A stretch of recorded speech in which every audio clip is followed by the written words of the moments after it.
It's hard to describe the feeling I had. It was just helplessness. It was all the control, everything that I had is gone. I was, put in a little waiting cell. It was cold. The jail was just so cold. I could have taken myself out of my daughter's life.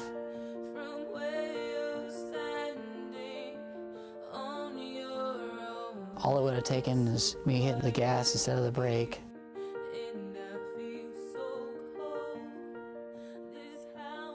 When you start and you think about it, originally you think, well, it's just me.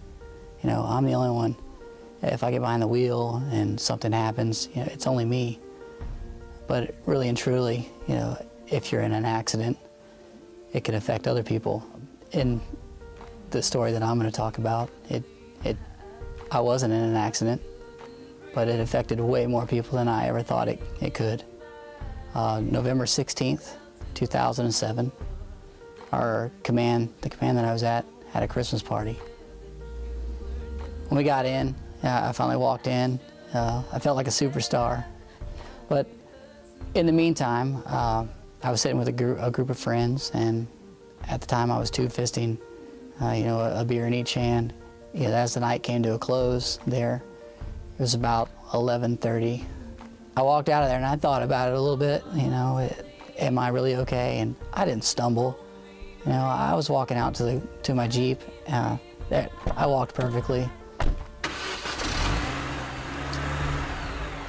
I got on Highway 264 and I decided at that point that I was going to go down to Virginia Beach and sing a little karaoke.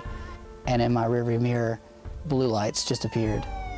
He pulled me over and he came up to the window and asked me the normal stuff, license and registration. And he asked me if I'd been drinking the night. And I told him yes, sir, I had. I've had a few beers. That's when the cop, he said, I'm gonna need you to blow in here, and we need to do a BAC for you. Well, when I blew in there, it came up as a .14, which is almost twice the legal limit.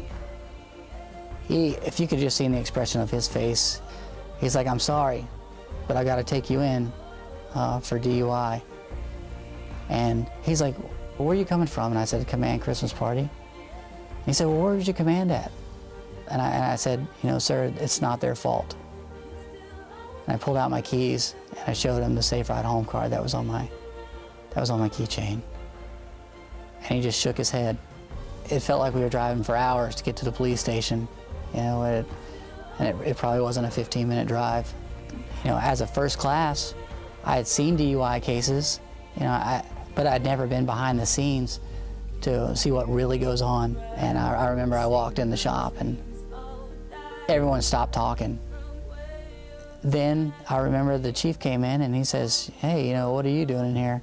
I'm like, well, this is my shop. He's like, no, you gave away your shop. You gave away everything.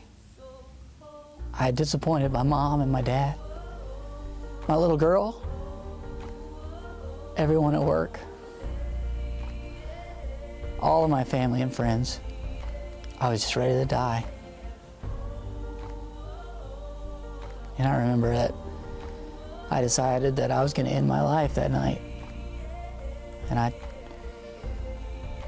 I called home to my mom to tell her goodbye.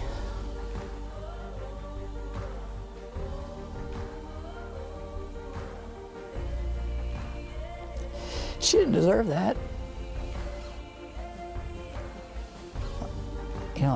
I could have hurt somebody. I could have killed somebody.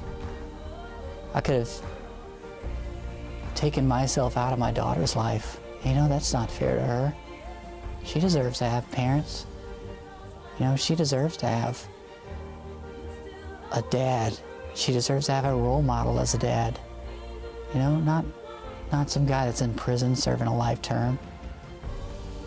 There's a sailor at my command right now who's looking at, he's put himself in a serious position. His best friend was killed. His best friend. And this sailor's only, 23, 24 years old. He's got his whole life ahead of him. and he killed his best friend. I take responsibility for what I did, you know. And I didn't kill anyone, and I feel like I did. So I can only imagine what he feels like knowing that he took someone's life. I ask you, take a good look in the mirror. Please take a look in the mirror. Make the right decision. Do not get behind the wheel of that car.